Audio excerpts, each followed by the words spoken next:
So what we do in SOS Children's Villages is that in terms of,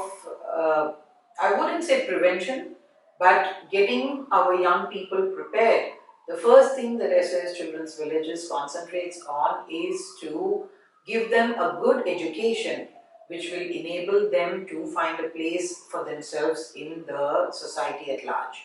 So that is the starting point. And it could be education of any kind. It could be a formal education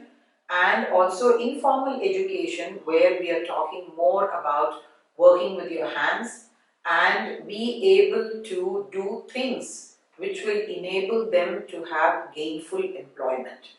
So one of the things that is a must for every youngster who moves out of care in the SOS Children's Villages programs that are operating in Asia is that every youngster has one employable skill which will give him or her the possibility and opportunity to be employed, to be able to find their own feet and lead a life of their own outside of the SOS Children's Villages. So that is the financial part. The emotional part, as I said, is offered by the family where they grow up. In SOS Children's Villages, young people, if you sit in some of these countries where I've had the pleasure of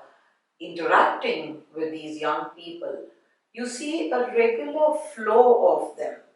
coming during holidays, during weekend, where they come visiting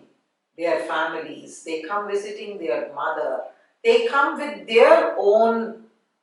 wives or husbands and children, because SOS Children's Villages is a family, and this is where a family comes in, the brothers and sisters come who are there to help them,